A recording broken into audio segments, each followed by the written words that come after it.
Hello YouTube. I thought I'd do the second in the series of what I got at the Blade Show today. You might remember the first was the Rockstead. Is it Higo? Yeah, Higo, I think. Someone corrected me on that. I said Higo. I think it's Higo. But anyway, it's Higo. And we'll be doing cutting tests on these. This guy in particular, real quick here, probably this weekend in another video.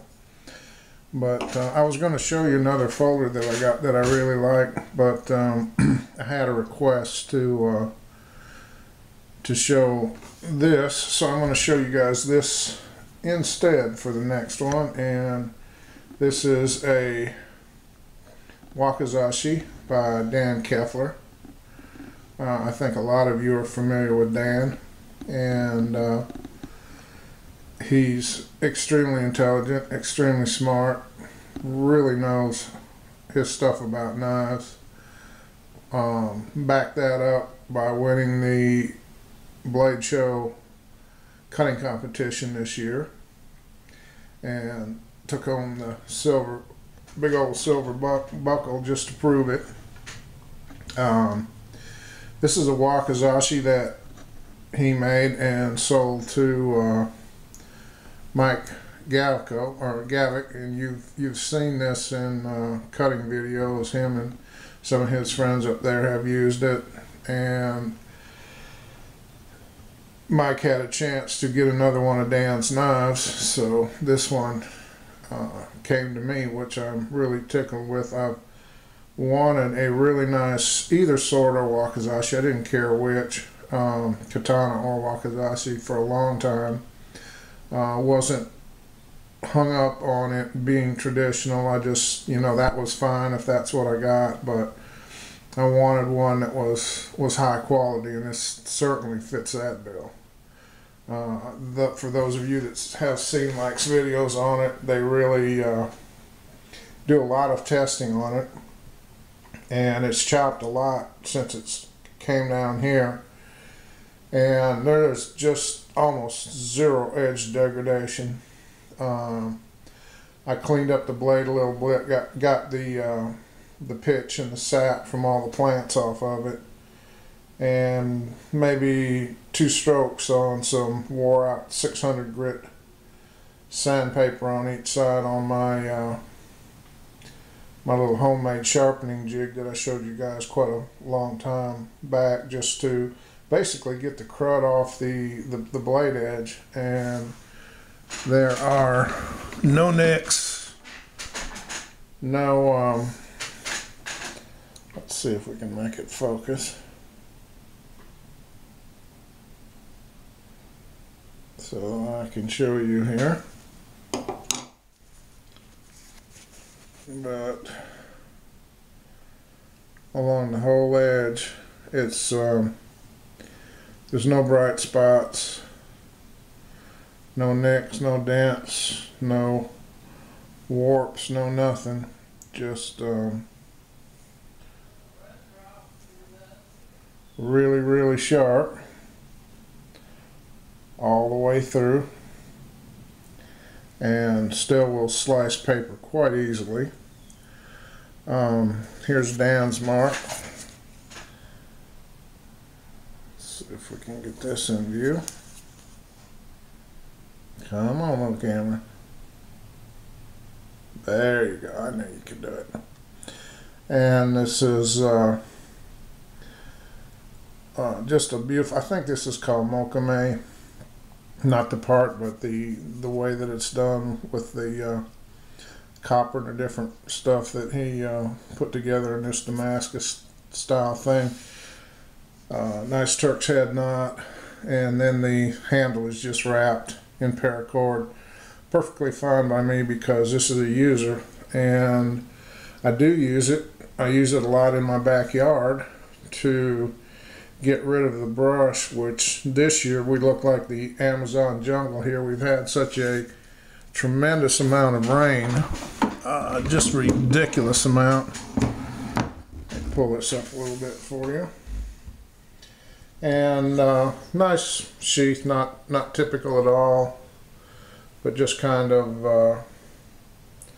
wrapped there with paracord. It's Kydex, I assume, underneath there, but perfectly functional. It works fine. I'm actually going to make a traditional saya for this thing. It's definitely worth it, and I'm extremely happy with it. Extremely happy with it. It's CPM 3V, and evidently for swords it must be a really good steel, because it sure has taken a lot of whacking. I put it through, and now this is live wood. I think that if you take any sword and start whacking on seasoned hardwood or anything that's dried out like that, you're probably making a mistake. They're not designed for that, and they may hold up to it, but I think you're taking a chance. That's just my personal opinion. But in green wood, which is relatively soft, not a whole lot different from what a sword is designed to cut, they just sail through it. I've cut branches with this one up to, I guess, 2.5 inches, and when we take it outside for actual cutting demos, you'll see some of that. I've still got plenty in my backyard, believe me. We have had rain on top of rain on top of rain this year. It's probably one of the rainiest years that I can remember in close to 15-20 years. Very wet spring and early summer. These last couple days have been the first nice days where I've even had a chance that I could get outside and do any outside videos at all, because it's just been pouring.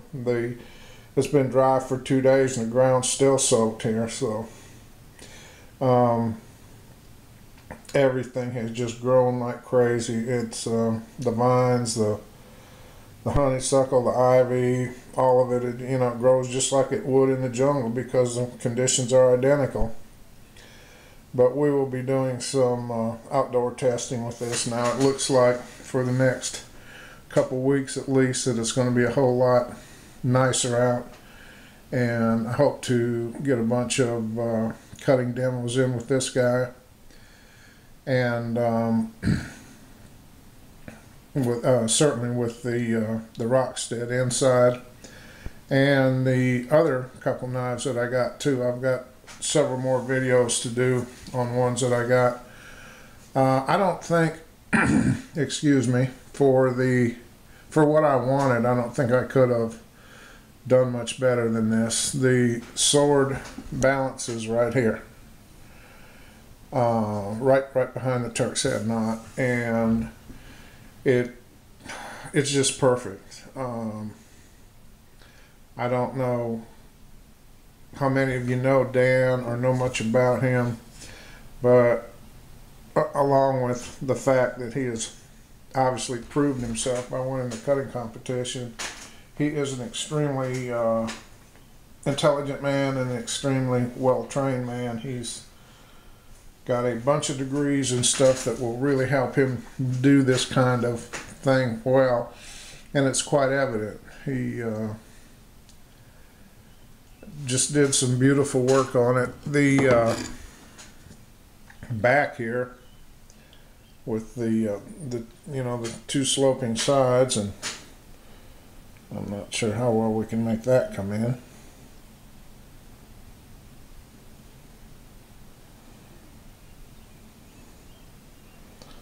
I need to hook this camera to a bigger screen.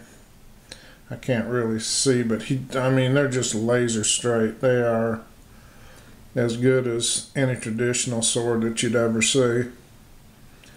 The flats are flat. The rounds are round. Every place, every shape is exactly like it should be.